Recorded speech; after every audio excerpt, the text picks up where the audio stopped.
All right, got the screen here.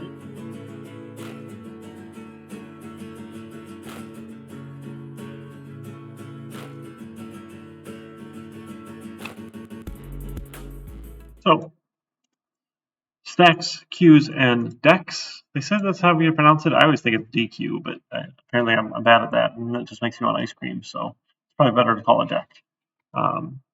I spent some time looking at these. Now these are very specialty data structures.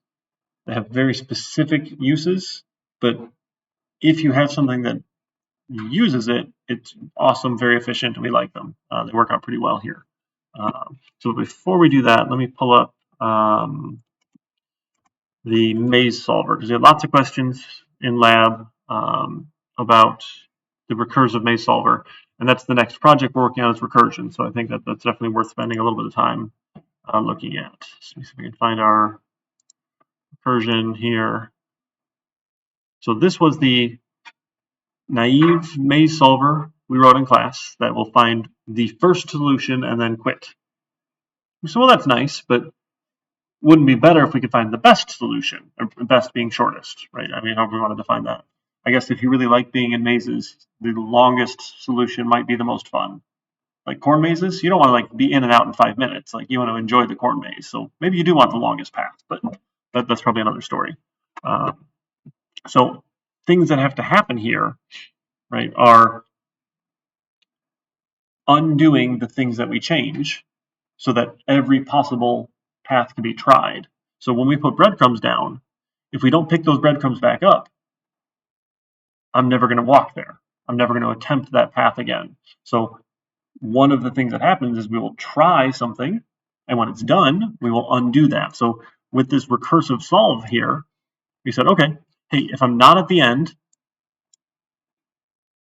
and we're not solved, let's go do something. So in this case, we don't actually care about whether or not we're solved or not. We don't want to stop when we have a solution. So this self-solve, we don't actually care about anymore because we're not trying to just have a single solution. We just want all solutions and then find the best one. So we can actually whack that here.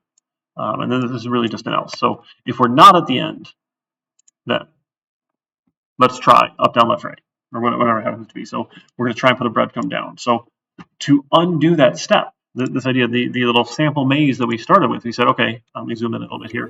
Maybe you go down and then go down and then go down and then go down, and we get stuck. Oh, I forgot to have chat open. I'm sorry. 1 second. I think someone did something. Popped up a noise. Hector, thank you so much for donating those bits to the Student Scholarship Fund here at the University of Michigan Dearborn College of Engineering and Computer Science. Guy's amazing. What a legend. So if we go down, down, down, down, down, right, we have all of these calls on the call stack, those recursive calls. So I first called it at 0, 0, then I called it at 1, 0, then I called it at 2, 0, then I called it at 3, 0, then I called it at 4, 0.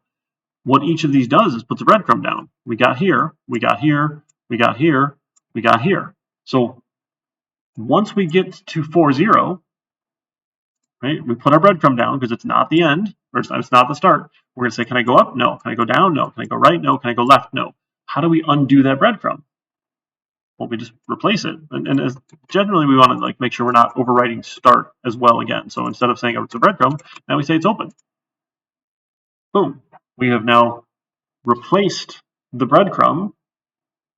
This function here is done at 4, 0, right? It's resolved. We come back to 3, 0, where we just tried down. The next thing it's going to try is, can I go up? Can I go left? Can I go right? No? Okay, so it'll remove that breadcrumb as well. Then we get to 2, 0. We tried down. Can I go right? Okay, now let's go right. So now we can continue on here, but we're not going to have these breadcrumbs in the way. So our path, our solution will look much prettier here. Again, assuming if we go up, if we go down first. So just by picking up the breadcrumbs when we're done, when we print our solution, we should see, sorry, this one we have to run. No. Solver solve. Solver.solve. Right? Run this one. I broke it. Are we printing? We're printing? We found a solution? We broke it real bad. What do we do? We find a solution, print it. This worked last week, right? What did I do to make it not work?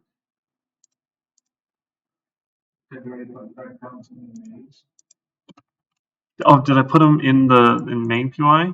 I did. Yeah. Okay. I'm dumb.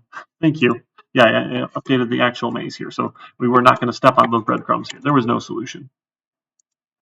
There we go. Okay. So now, when we zoom in here, we take a look at our solution. We see here's the path this direction.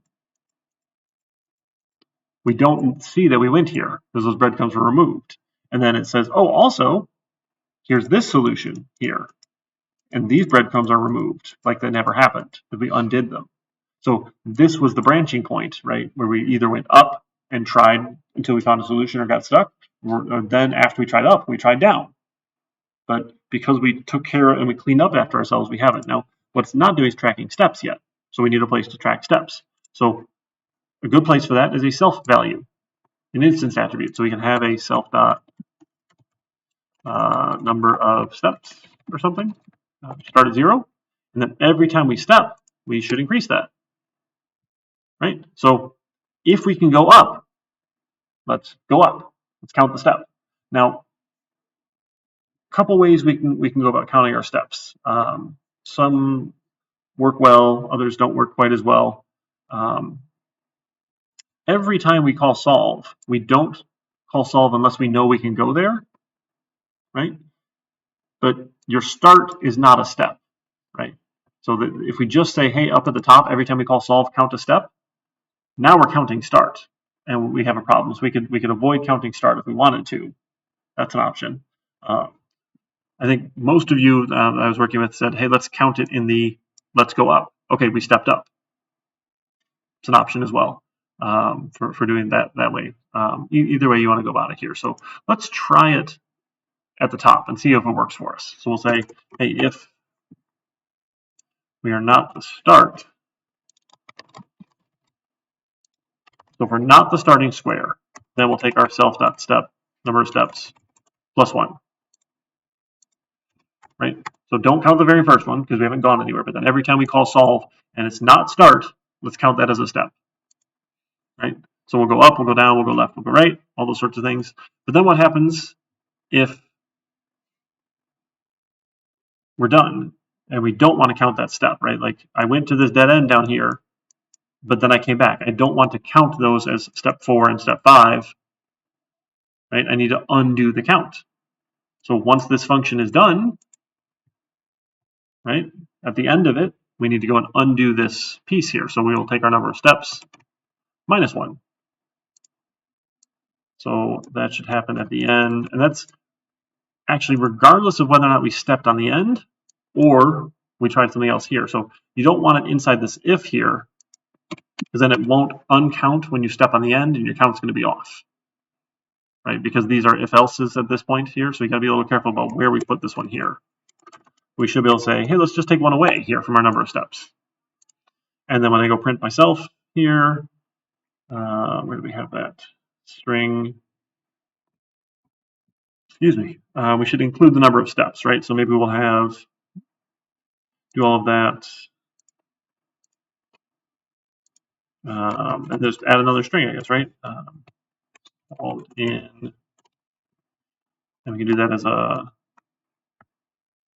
formatted string self dot number of steps.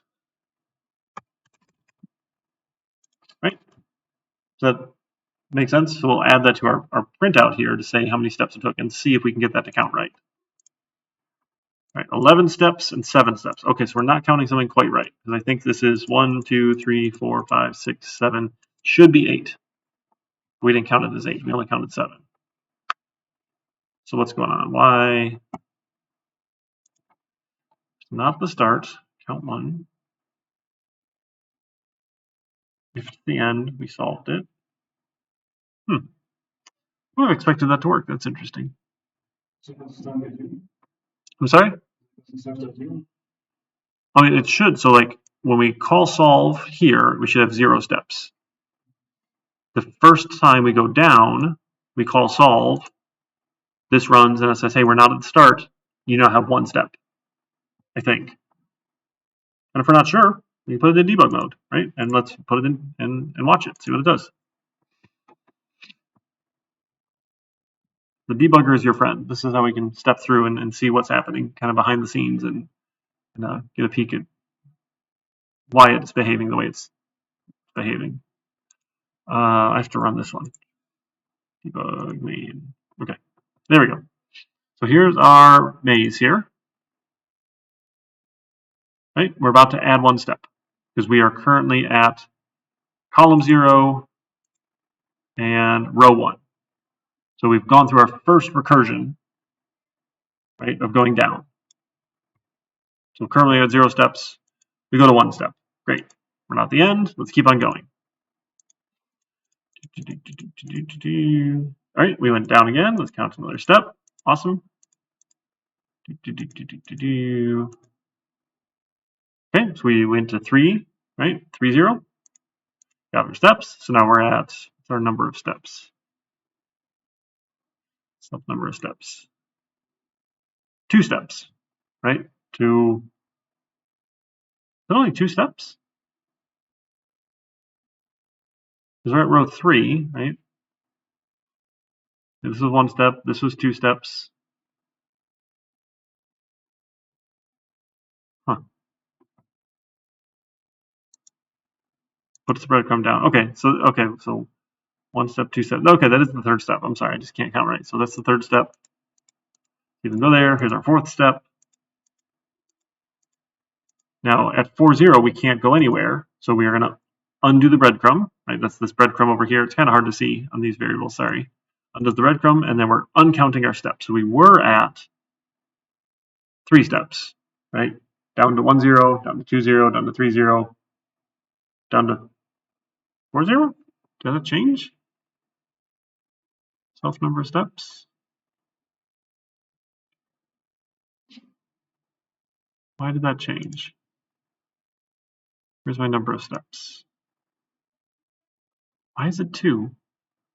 Because we're at row 3 now. Didn't it count it? Didn't we have a 4th step, or did we never get to that 4th step? I'm trying to remember now. Let's try it one more time in debug mode, because I'm confused. It happens a lot. It's okay. All right, so we're at 1, 0, right? And we're going to count our step. So I'm going to say continue till we get to the next one. So now we're at 2, 0, and we have 0 number of steps. What? That can't be right. 1.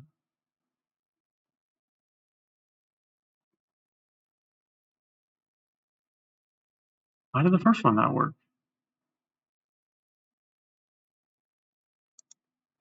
All right, I'm really confused here. I'm sorry. Give me a second. Let's see if we can figure this out. Oh, we have debug main. Debug main.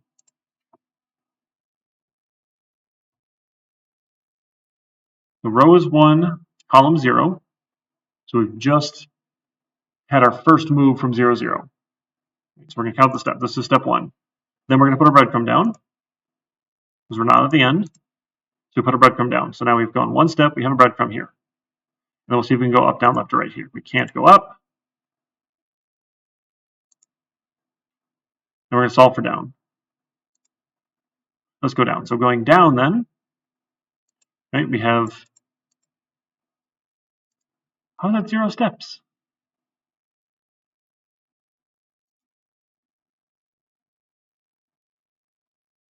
Did we lose a step?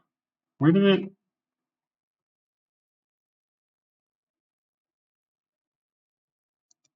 Did you see it lose that step? I'm just not going crazy. Yeah. Lost it. All right, so let's do this. Let's say I can add to watches. So it's added to. What?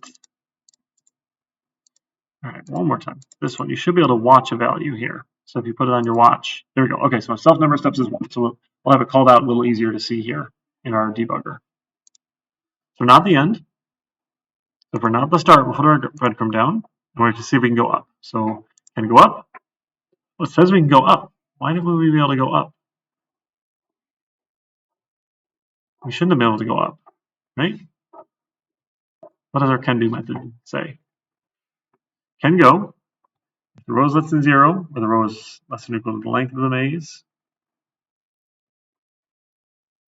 Oh, that says less than 0 or equal. Okay, so that's invalid.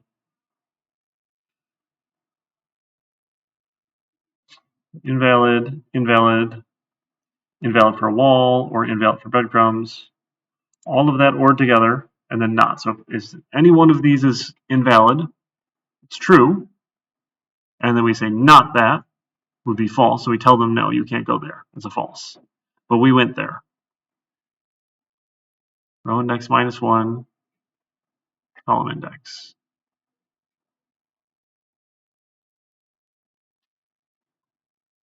Oh, I think we're stepping back to start. We're stepping back on the start square to go up, because it says you can go on the start square. You probably don't want to be able to go to the start square, right? I think that's a fun bug we didn't have before. That's cool.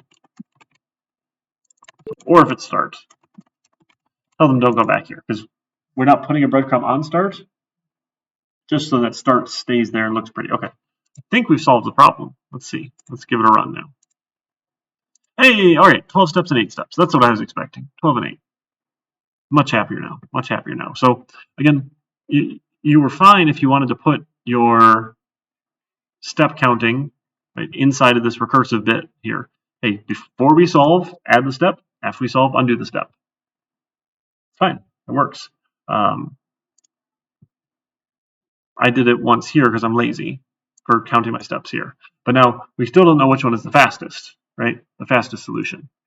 So we got more things we have to do. So we can say, hey, self dot best solution is none, and self dot shortest solution 0.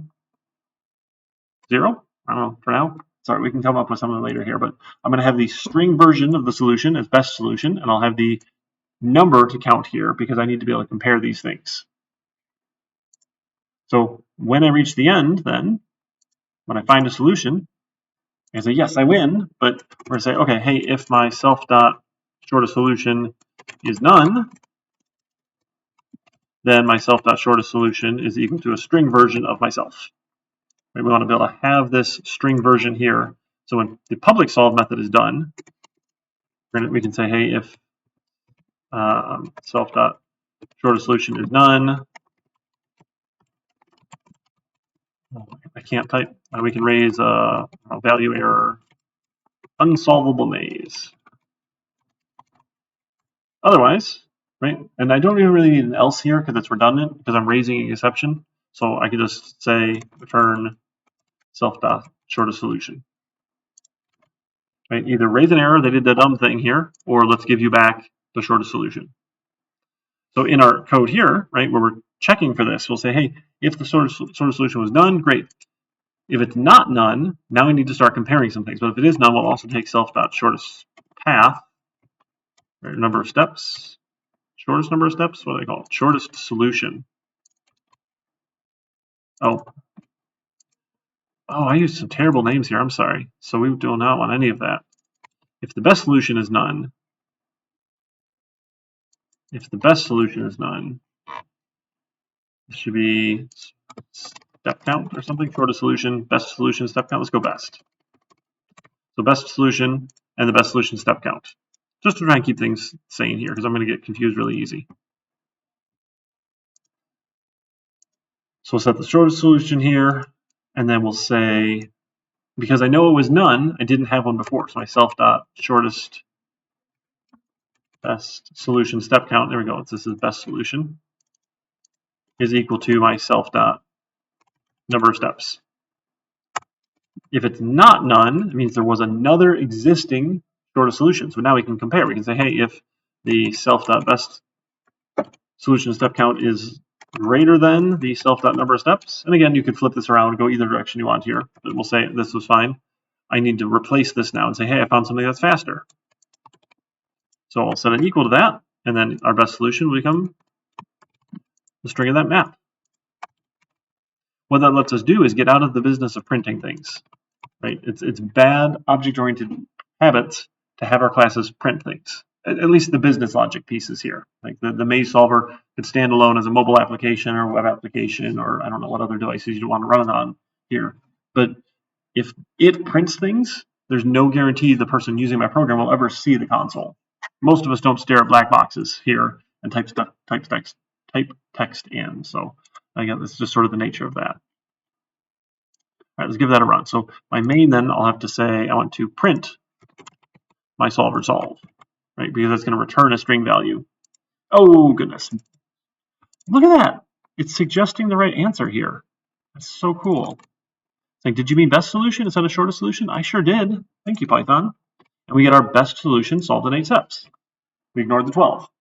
I think it found the 12 first, and then it threw away the 12 and it found a better one at 8, right? Because previously it had printed 12 first and then 8. Is this helpful? Okay, so very similar to what we're going to be doing with the project, where we're going to attempt to jump checkers, see how far we get, see if this is the best jump for us. And again, in that case, more jumps equals better, right? In our theory here, which is not always the real case in the actual game of checkers, but for our naive estimator, more jumps is better, right? So sure, why not? Similar idea. You jump a piece, it comes off the board. If you can't go any further, you need to undo. Put the piece back on, put your checker back where it was before. Let it keep on looking for more moves.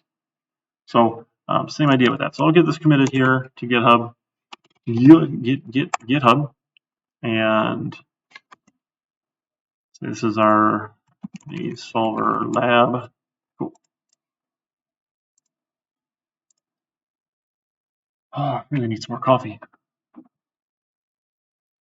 Excuse me. This is the long day too. That's no fun. All right, so let's go to stacks, queues, and decks. Are we okay to move on? That's week 5, right? I'm really just going to get to stacks and queues. I guess on Thursday we can get to decks, so we'll call that. So stacks and queues and decks. Here. Great, we got the right Python, great main file, we're in good shape.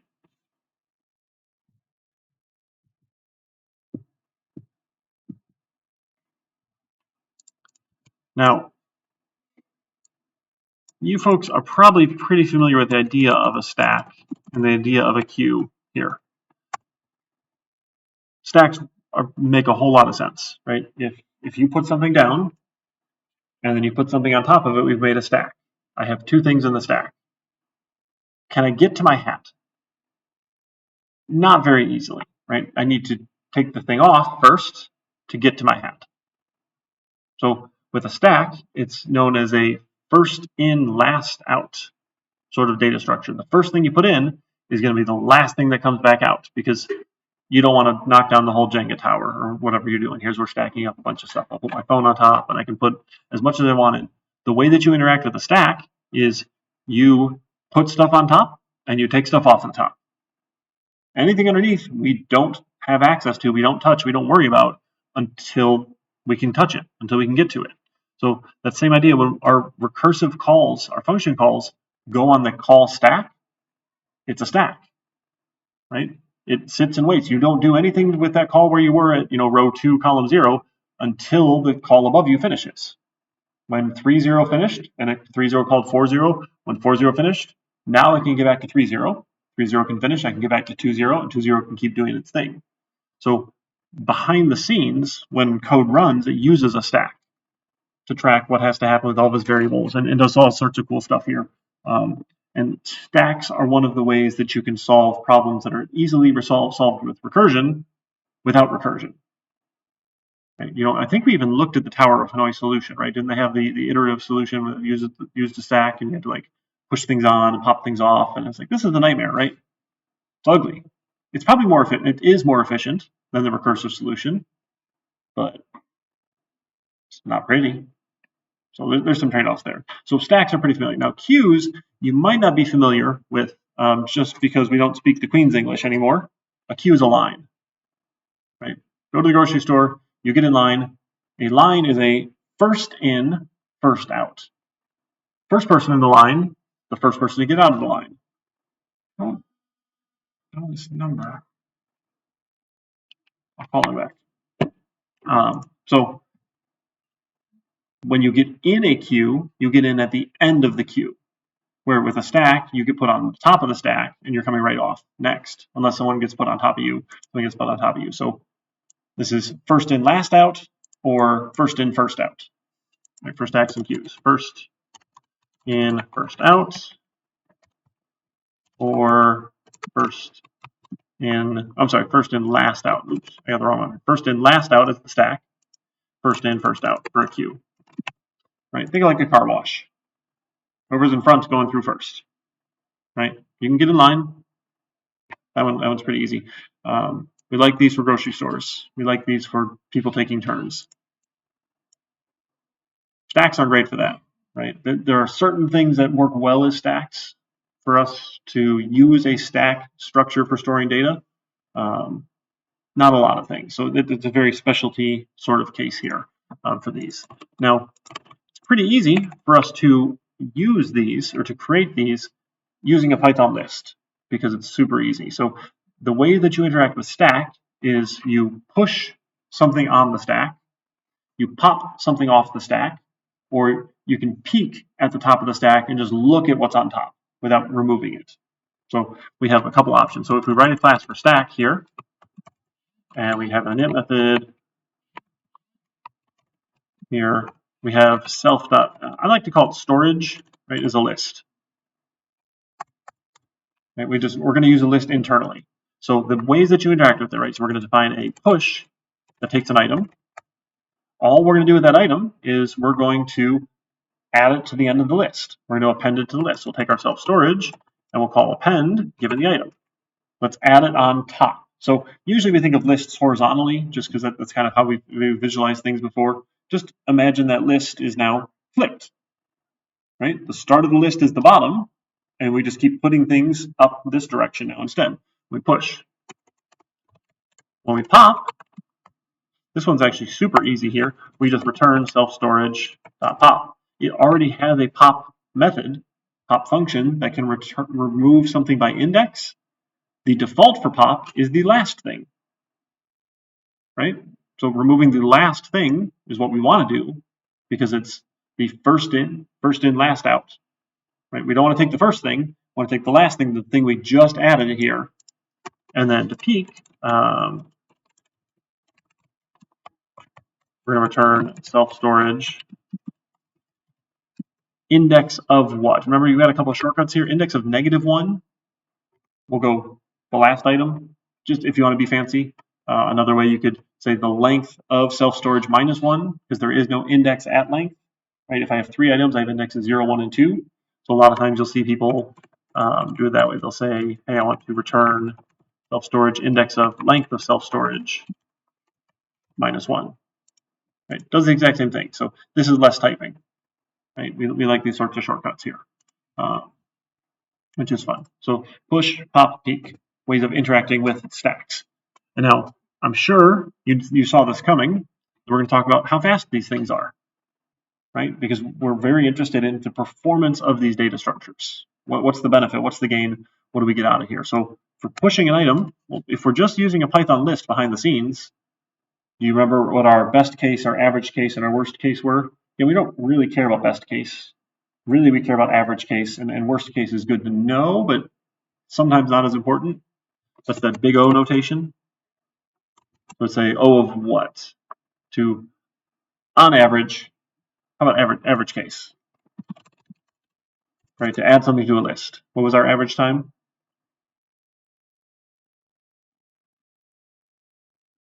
It could be an amortized average.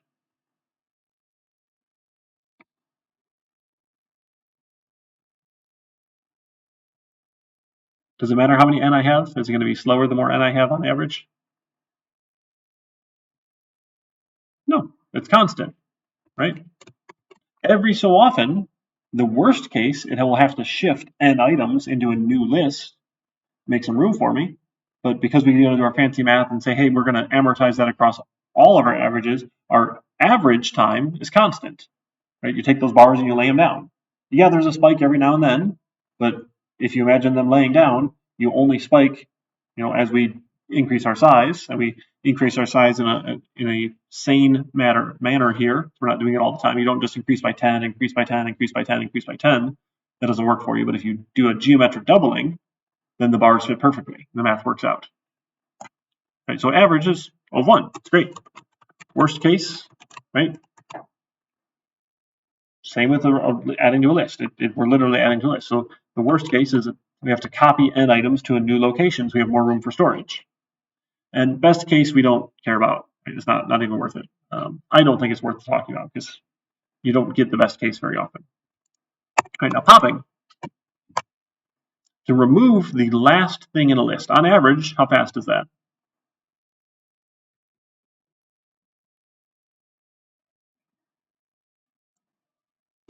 This one again, right? On average, sometimes, I think we mentioned it does the shrinking thing. I don't know if you had a chance to actually see that in the lab exploring some of the data. As you start removing things, it will shrink its size back down. Remember, we looked at, show me the size of the list as we started adding stuff. You can look at the size of it as you start removing stuff and see the size goes down. And every so often, it has to make a new list behind the scenes and copy everything over. It takes some time. But on average, right, we probably do that again, some sort of geometric halving instead of doubling, right? As soon as we have double the space we need, we can cut it in half, that sort of thing. But the worst case is we take something out and then we're resizing and we have to move n things. So still the same worst case. How about peak? If I just want to look at the last item on a list, what's average case, best case time here for these? Or to get at something in a list, we could just get at a value by index. Yeah. No. Do we have to start at the beginning and go all the way to the end? Yeah. Yeah, it's constant. So it's 1, right? You tell me the index, I can jump right to it. Remember, we talked about these array-based storage. It's a contiguous block of memory, so we can do that arithmetic. Hey, I need the 713th thing. Sure, let's take 713 times the size of a memory address, jump to that location of memory, and read it.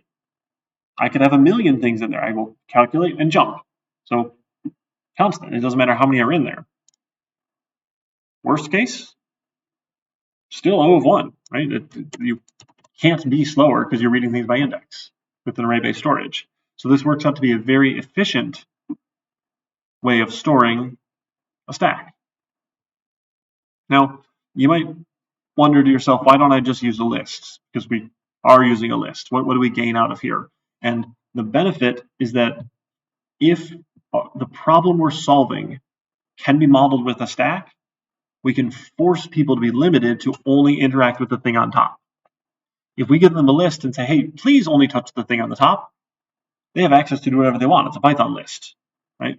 But if we give them a stack class, the only thing they can do are the public methods, public functions we wrote. You can push, you can pop, you can peek. We now have more control over how they're interacting with that data, right? So if it makes sense, go for it. Not everything has to have a stack, though, right? It does not make sense in a lot of places.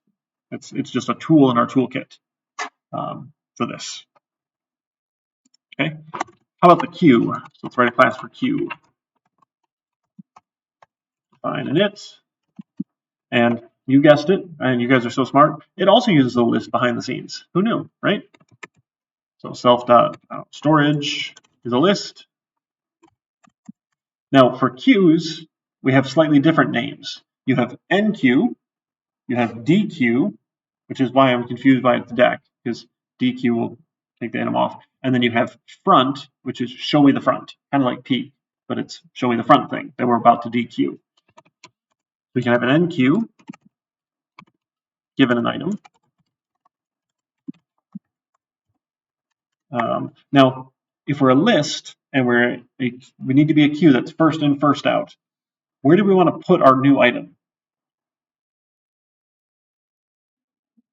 At the end. So we'll take self-storage and append the item. All right, so what's our performance for this then? How long does it take to add something to a list on average and worst case? This one, right? Yeah. Performs the same here? Sure. Let's go for it. How about define dequeue? So if we need the first thing, right, because we're adding stuff at the end, we need the first thing. That should be index 0, right? Index 0 is the front. So we're going to return self.storage.pop 0. Right? Take the first thing, give it to you. What's the performance on this one? If you're taken from the front of a list, what has to happen to everything else in that list? It has to fill that gap, and you go shoot, shoot, shoot, copy, copy, copy, copy, copy, copy. How many operations is that based in how n size I have in the list? N. This is linear, so on average, it's O of n. Right? The more n you have, the longer this will take because we took it away from the front. It's not great, right? We don't like this one. Worst case, still O of n. Right? It doesn't get any slower than this in our case here, so still O of n for worst case. Best case is still O of n. Right? There is no fast option here because we're taking from the front. And then you might think, okay, well, what if we flipped it? What if I added to the front and took from the back? Well, that just moves the problems. Now NQ is slow and DQ is fast. Right? Because if you're adding to the front, everything has to shift down to make room to add the thing. So one of the two is still going to be slow using a basic Python list here. We don't like that. Not good, right? We can do better. We will do better. Probably not today, but we'll do better probably Thursday.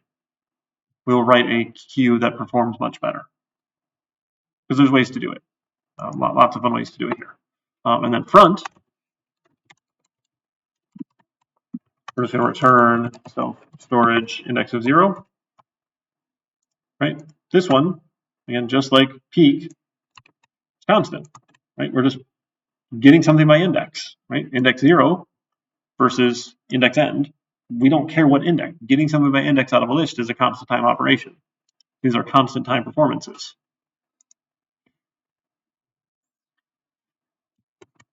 Now, the fun one, the deck, that's not DQ because it's just, you missed the other UE, which is really funny. So, because English is such a fun word here. Q, what letters are silent?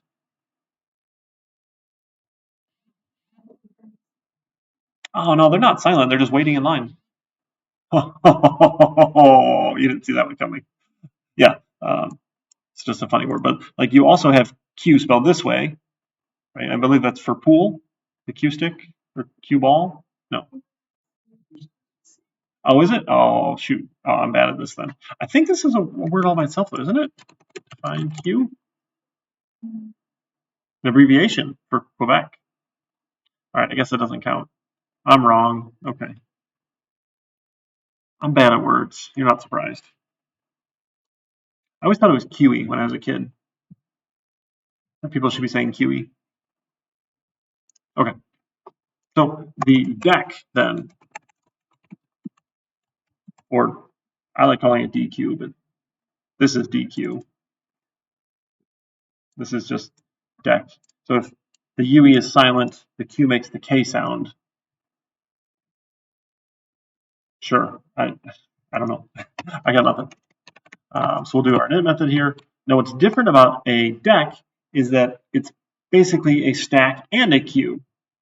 You can add to the front, you can add to the back, you can take from the front, you can take from the back. You can look at the front, you can look at the back. So it can be both. Right? However you want to interact with it, we have more options here when it comes to decks because you can put it at the front of the back and you can take from the front of the back. If you only ever add to the back and take from the front, you're a queue. If you only ever add to the back and take from the back, you're a stack. Sure. But now we've got some options. So we get a couple extra things. But again, we're just going to have self.storage is a list. So we'll have add front item. So self.storage.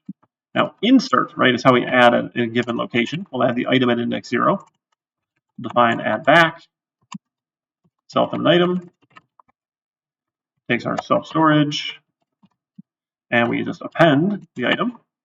Right, that's easy. And then we will, I say add front, add back, Take front, oh, front and back, front and back. My goodness. Deck methods. It's a good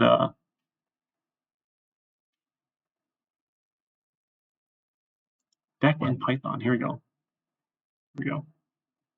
Oh look, there's even one already in the library. We don't even need to write our own, but it's a fun exercise. You can append left. There we go. To the left end of the deck, regular append. Okay, so we'll append and append left. Sure. And left. Is that what that was? And append. That's really odd, isn't it? Is that all lowercase? Append left? Why aren't they? Why don't they have the underscore? Is this a good solution? Probably is, right? Because it's coming from the Python library. Let's try it. Let's import it here and see what they have. Let's just make a new equals deck dot. You can append, you can insert, you can pop, you can remove, you can append left. You can get something by index. Well, they give you lots of options. You can pop left. Okay, so we'll just go with those. Pop left. That's fun. Append and append left. Define pop. Return self-storage dot pop. And define pop left. Return self-storage dot pop 0. Right? Grab the first thing versus grab the last thing. And then we can add a front and back. Define front. You just return, like it's a looking at it here, kind of like that peak. Self-storage 0. And define back. Return self-storage of -1. Right? I'll talk about performance of these ones. We got enough of that already.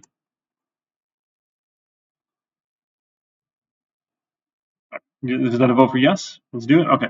So how fast is it to add something at the front? I think we talked about this one already, right? If you go and add something at the beginning.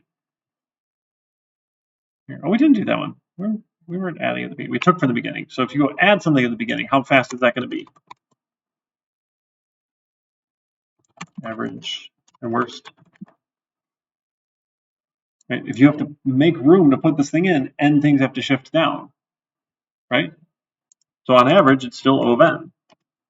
N things had to shift for you to go there. Worst case is still O of n, and you had to shift n things. If you're adding to the front of a list, everything else has to move to make room for you. Now appending, we've done appending before. This one we can copy paste, right? We know how to append. It's constant on average, and the amortized average because we're fancy like that, right? How about popping? How fast does it take something off the end? Right? Constant most of the time. Every now and then we have to shrink with the worst case, right? We've done pop before. Sugar high or low? That's weird. I don't actually know right now.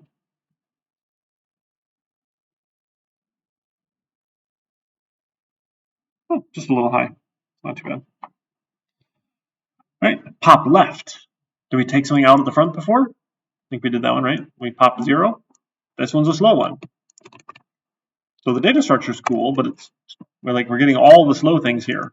To look at the front, right? We know those looking at given indexes are constant, right? We've done those ones. Does that make sense for these? Okay, so this is the naive approach here. We can do better when it comes to these.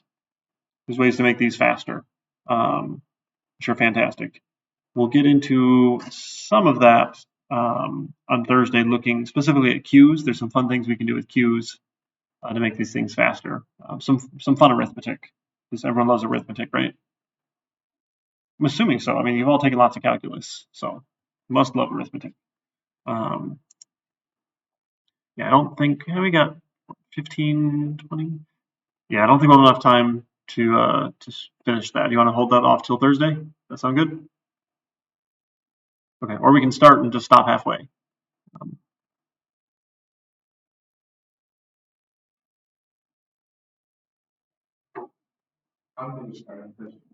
Okay, so someone wanted to vote. Thank you. All right, we'll start. So let's look at a better way to make this queue here. This is known as a circular queue. So we're going to write a class for circular queue. Now, the idea with the circular queue is that I don't want everything to be slow, right? So I'm still going to have self-storage as a list here, but what I want to avoid is the slow stuff, right? What was slow was dequeuing something, popping from the front, right? We don't want that. So we're still going to have our functions here. We're going to do them a little different. Okay, so the idea with this being a circular queue is what we're going to do is, you know how a list is oversized, so most of the time adds are fast here? We want to take advantage of that fact. So I'm going to have a list here behind the scenes, and right now, currently, I know I have 0 items. Right? There's nothing in my list here, but there's probably room for, like, let me say 5 or 6 things, 7 things in here. Sure, and index 0, index 1, 2, 3, 4, 5, and 6. Right, so we have room for 7 things. Again, sure, just work with me. So when there's nothing here, I'm going to add to 0. Just to add to 0. That's easy, right? Take an index, set a value. So let's go add a number. What number should we add to our queue here? 4. Okay, so we'll add a 4. Right? Well, let's add another number. So now I'm tracking how many items are in my queue. I have 1 item. What number should I add next? 11. Okay, I'll add 11. Okay, and now we have 2 items in the queue. Now notice when I added an item, it went to the index of number of items. Right? When I had 0 items, I put it at index 0. When I had 1 item, I put it at index 1. When I had 2 items, I'm going to put it at index 2. So the number of items here, my number of items, is useful for that. Right? Now, what happens if I want to pop something off? Or this is a queue. What if I want to take the front, right? Or dequeue the item. Right? Okay, well let's get 4. So 4 comes off, right? Now we have 4. I don't want everything to shift though. I want to leave everything here. I want to mark this as open. So now I don't have 2 items anymore. I just have 1 item here. But now when I go add something, I don't want to put it at index 1 to add another number. So we'll just ditch the 4. Say, okay, you're gone. We've used 4. But now this slot is open, right? We've left it open here. So if I go add another number, well, I really want it to go to 2. So maybe I don't track it based on number of items. Maybe I track it based on next open slot. Right, so we have a variable for next open slot, 0, 1, 2, right? We'll move as we go. So we can add, so shout out a bunch more numbers here. I'll go add them. 7, 6, 3. Okay, so my next open slot is 5. And now let's pop some off. So we did the 4, let's pop off 11, let's pop off 7. Right? So how many items do I have? Well, I'm back up to 2 items now, right? I have 2 items, my next open slot is 5. Sure, let's go add some more numbers. 1, okay, now my next open slot is 6. 2, okay. My next open slot is, can't be 7. I don't have an index 7. What if it's my next open slot modulus the length of this thingy here? We'll add 1 and then modulus by it. What does that give me, right? That's the remainder when I divide out my 7. 7 divided by 7, what's the remainder? 0. My next open slot now is 0. I can go right here. Now for us to be popping things, though, we need to know where the front of this was. So I also need to have the front index. So I would know to pop off the 6, pop off the 2, pop off the 1, right, erase these things. So what we're doing is we're leaving gaps, and instead of having to shift everything, we leave the items there, and we just keep putting them in a circle. So you add a couple, take a couple off, add a couple, take a couple off, add a couple, take a couple off. We never need to resize this thing. If we're just like a bus going down the road, some people get on, some people get off, some people get on, some people get off, some people get on, some people get off. We never need to increase the size of our bus, right? Because we can store all those people as long as they're getting on and off. Now, eventually, if we run out of room, sure, we can take care of that. And we'll have to finish that in a little bit here. But for our circular queue, we need additional pieces of information. So we need to know the self.front index. It's going to be 0, and we're going to have the self.number of items. I should have made storage here private too. That's bad form to say that was public, because it should not be. You don't want people messing with these directly here. So let me go rename these so I feel better about myself. Okay, so I'll have our number of items, starts off at 0. I'll have our front index, right? And then the front index is where we're going to pop from, where we're going to add the next thing, because we can't just call append, right? We don't want it to go to the end and have to resize if we want to be able to take advantage of that circle. Well, some arithmetic we can do is kind of fancy here, which is nice. So if we have front and number of items, we should be okay. So to NQ something, right? We're not going to use append. We're going to go to storage. We're going to go to the index of something. Well, I want to go to my front plus number of items. So I can say self.front index plus self.number of items here. So if I have 0 items and my front index is 0, I'm going to add this new item to 0. If I have 1 item, my front index is 0, but I have 1 item, 0 plus 1 is 1. It will go to 1. Right, as we're kind of drawing this picture out here. So if we added, 2, 3, 4, oops, I'm going to put the pen back, 2, 3, and 4. My front index is 0. My number of items is 3. The next item will go to 0 plus 3 is here. This will be 5, sure. But if I pop off the 1, now I have 3 items, but my front index is 1. The front index plus 3 items puts me at index 4. Right? So this is good, except for the case we need to wrap around. Right? If I go too far, if I go to an invalid index, I need to wrap around. I can do that with modulus. Really, so it's this modulus, the length of self.storage.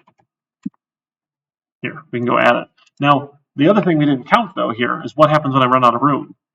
What happens if I add the 1, the 2, the 3, the 5, 6, 7, 8, and I try to add another thing? Well, my front index is 0. I have 7 items. Modulus 7 puts me back at 0. I don't want to overwrite 0. I've done a bad thing, right?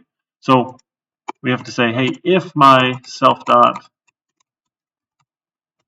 of items is equal to the length of self.storage, if we're at capacity, if my length matches the number of items I have, right? I have 7 items, my length is 7, I need to go resize here. So we will call self.resize. We'll get to this in a little bit. We don't have to write this right now, but this is the step, like a regular list. When we run out of room appending, it says, hey, let's go resize. We need to make another one here. Copy everything over and go to it. So we'll come back to this later. Come back to. Okay, so we'll do that. For dequeuing something, right? Well, that one's pretty easy. It's the front index. But things have to happen first, right? We can't just return this because other work needs to happen. So before we do that, we might say, hey, the item is equal to this. And we don't actually want to pop it off, though, because pop will remove it. Everything else will shift. We don't want that. We want to take the index of this here, right? Grab what's there. Now, what do we do to put something in its place, right? If Python knows that you're looking at a variable, it's going to save it in memory. So it knows if you have a list that has a variable for somewhere, it's going to save it in memory. So what we want to do then is once we've got the item, now I can go say, hey, you get a none, that big old ugly nothing here. So it'll remove any references to values, so they won't necessarily be stuck around if we don't need them anymore. Okay. Then what happens to our front index? Once I've taken that item out, I need to increase it. Right? +1. But then if front index hits 7, there is no index 7, I need the modulus. Right? So really it should equal self.front index +1 modulus the length of self.storage. But force your order of operations, right? Because this is division. Division will happen first. This will not work for you if you do that first, right? So we need to say, okay, let's put some parentheses in here. Add the 1, then do the modulus. Maybe it takes me back to 0. Maybe it doesn't, right? Whatever this happens to be, we will just go to the next item here. And then we can return the item when we're done. That one's pretty quick here. And then looking at the front, we just give them the front index, right? And this is still constant. So what does this do though now for our average case? We're not taking from the front, nothing is shifting because we're putting a none in there, we're putting a placeholder in there. So on average, we now have constant time because there's probably a slot in here. On the chance, the worst case is that we're out of room, we have to go do the resizing here. Sure. Actually, for DQ, sorry, to remove, you might want to shrink. We haven't got to that yet. So this one still is constant here, actually. This is bad for memory. Because what happens is, if I go add 10,000 things to my deck, or my circular queue here, and then I go remove 9,999 of them, nothing ever shrank. Because we just put a bunch of nuns in a list here. So now I have a 10,000 item list with a bunch of nuns in it. I'm wasting a bunch of memory. So we get better performance for the trade-off of bad memory usage. And maybe that's a fine trade. Maybe we want to trade that. You know, that's totally up to us and for us to decide. I'm so far away from my computer here. Sorry. Let's see if that'll work.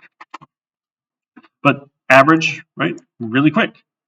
Just grab something, give it back. You know, 3 items. So, O of 3 is still constant. We get to throw away those coefficients, which is fun. And then for n queuing something, right? Still on average 1. Worst case n because we have to resize. Sure. So we've improved our DQ performance, right, by making this a circular queue. Right. Again, we didn't get to the resize yet. We can come back to that. This one's actually not too bad. I think we have time. So if we want to resize here, we can do that. So let's say to resize here, we'll say, where do I want to put this here? Maybe we'll put it up higher. Sure. So I'll define resize. So I need new storage, right, is a list here. And you can size it. You multiply this by, or what is it? None times the length of self-storage times 2 if we want to double in size, right? Don't know if the order of operations actually matters here, but let's force it anyway, right? So take the old storage, double it, make new storage, storage. There we go. Okay. Now this is where it gets a little weird because we need to start copying things over, but I can't say index 0 go to index 0, index 1 go to index 1, index 2 to go to index 2 because we have the front index somewhere of our circular queue. We don't know where. It's somewhere, right? So we're going to do 2 loops, essentially. I think it's probably the easiest way to go about it here. So we'll have the new storage index starts at 0. Then we can say for index in range. Now we want to start at self.front index. We want to end at the length of self.storage. So start at where the front is, go to the end with this loop here, right? Take the new storage at index of the new storage index, assign it the value of my self.storage at the index. right, that we're looping through. So if your front index was 7, because you had a bunch of room in here, we'll start at 7 and we'll go up to the length. We'll copy all those over into the new storage index, and then we're going to do the new storage index plus 1. Why new store? I can't refactor rename. New storage. Nope. Oh my goodness. Undo. I don't know how to use this tool, friends. New storage. Current index? Sure. New storage current index. And that'll increase by 1. So we'll copy to index 0 first, and then we'll add 1. We'll copy to index 1, and we'll copy to index 2, we'll copy to index 3, we'll copy to index 4. So we're fixing the circle shape. We're resetting it back to 0 as the start. Because that's usually a little easier for us here. Once we're done with that, then I can say my self.storage now is equal to the new storage. Right? So whatever storage used to be is going away. We're done with it. It's going to go on and we'll get garbage collected. We don't have it anymore. Just it points to the new storage now. Then we have our front index needs to change. Oops.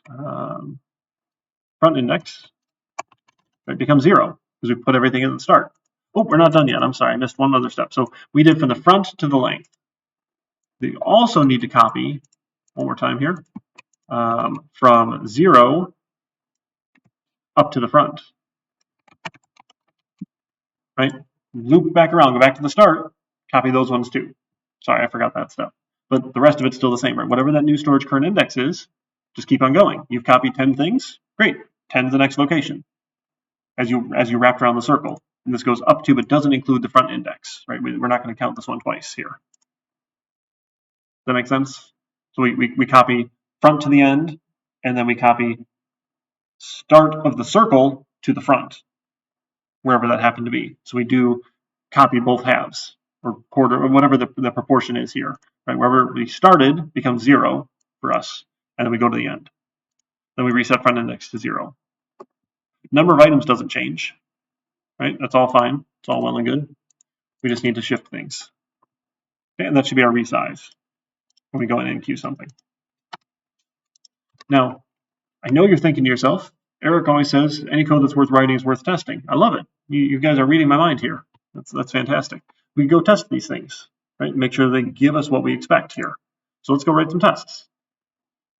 Go to test.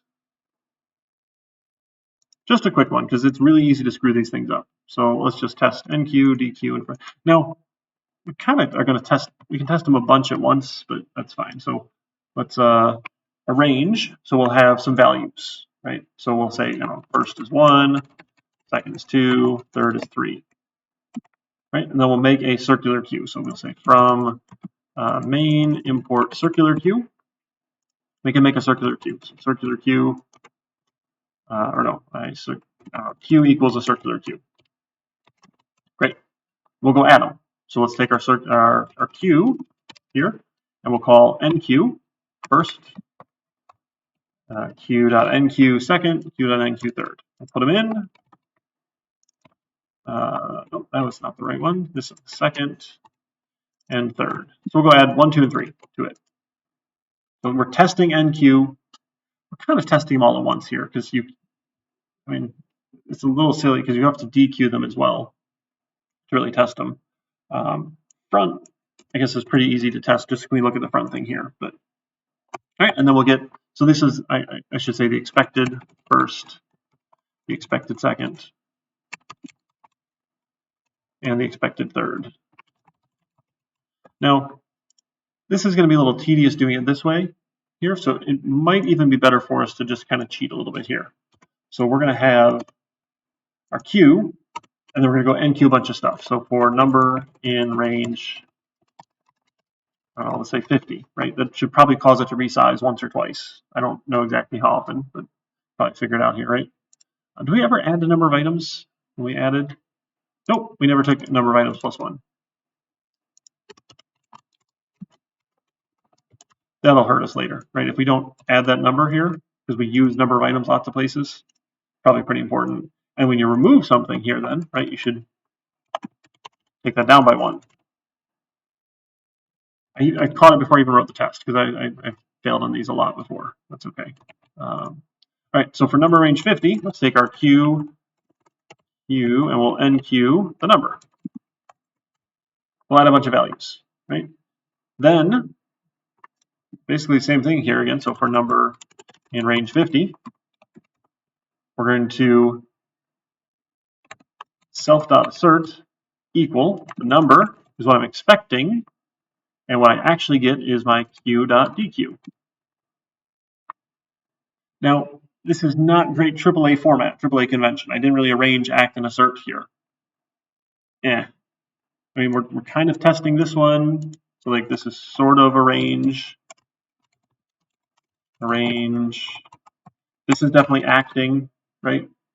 This is sort of asserting, right? But we're doing the assert, we're just doing it in a loop. So I don't have an expected and an actual. I've looped 0 to 50 or 0 to 49 here. But we can run it and see, did we get 0 to 49? Uh-oh, it failed. Integer division or modulo by 0. If the length is 0, we did a bad thing, right?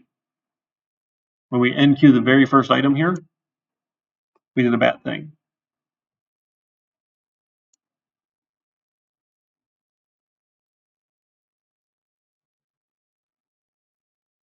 Okay, we got to fix it then, right? So how do we fix it?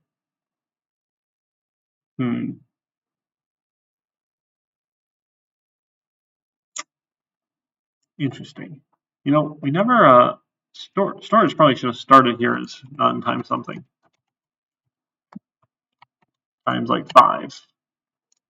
Because now I have room for 5 things. If I have an empty list, there was no length here. We never used append ever. Right? We always did things by index. So we have to start it here so that when we go and divide by the length of it, it has a value. Now let's check it for test work. See, it's good. We're catching things. This is what the tests are for. All right, that one failed. Well, none does not equal 49. Uh-oh. We got all the way to 49, though, before we got a none. That's kind of cool. So we DQ'd, got the front index, set the front index to none. Oh, I'm sorry, we got the item from the front. We changed front to be, let's add 1 and modulus by the length, and then took out an item, returned the item. So only at 49, that's interesting. Why would 49 not hit? Because we added the same number here, right? Oh, let's put in the debug mode. Let's give it a shot. So let's debug our test. All right, so we have the Q here. Front index is 0. Number of items is 50. Uh-oh. Do we lose our 49? We did. We lost it. So thinks there should be a 49. But we've looped back around already. Somehow we got rid of the last one. It didn't DQ already, did it? Numbers 49, deck, the Q, circular Q. There's nothing left in it. All right, we are out of time. I'll take a look at it after. Maybe we can look at it on Thursday and fix it. But this is the idea, and we're running tests to make sure it works. This is perfect. You glad we powered on? That was fun, right? It's good stuff. Definitely good stuff. All right, awesome. You folks take care. I'll see you Thursday.